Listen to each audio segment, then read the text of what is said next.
Starting out to be an artist, I think it began back many years ago when I started looking at shape and form around me and color. Didn't create the first clock until about 2001. It was after a major accident. I was proceeding down the highway and suddenly I saw something dark to my side.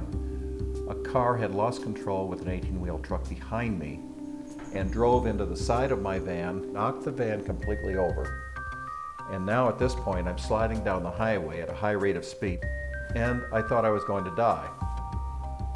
Somehow the van righted itself in the highway, and I drove in shock off to the side of the road.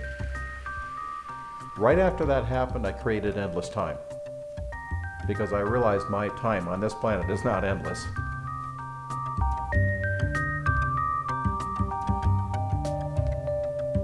And that's kind of how it began. So 10 years later, I've created more than a trilogy of clocks. I'd say there's about 6 of them now, or 7 clocks that I've created.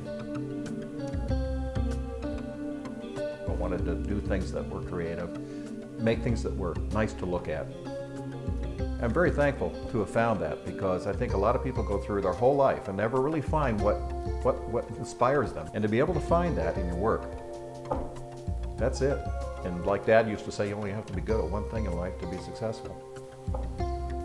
I'm always drawing other pictures to create new clocks, new ideas. What would it be like if I did this, that shape, that form, or whatever.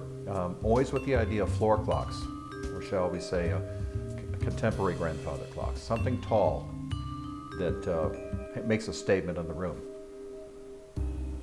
I draw the picture of what it is, and then I go from the picture to, well, what sizes are things going to be, what materials and all, and so on.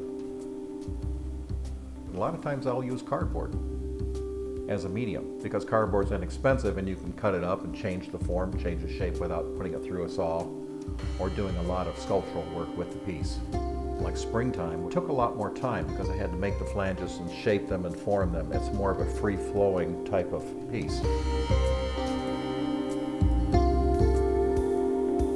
Use a lot of different kinds of materials.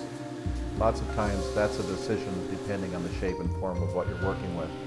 Lately I've been experimenting back into wood again. I hand the blueprints over to my help and I say, you build it. Not all the way, I always have a hand in each piece I make.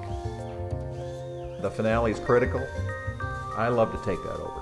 I take my creative talent and that's where I come into play, and I shape and form and I do the actual finishing work and the finals. And that's what makes it very much my work. The finale is the greatest part of the whole piece. When you're doing the final piece, final aspect of the artistic piece, you know that today you're going to finish that piece. That's the fun time. That's the best time of all. Because there you have it. It's done. And it looks, hopefully, as beautiful as you inspired it to be. Everything in life has a meaning, and I think art, if you're truly in touch with your emotions artistically, you create things according to what's going on around you at that particular time. So it's important to keep evolving. Future of the work has to be evolving all the time, and I think that's paramount and important in my relationship with my art, is to evolve. And I will do that till the day I die, because I really love art. It's fascinating, it's fun, and it's a great experience, and I can't think of anything I'd rather do.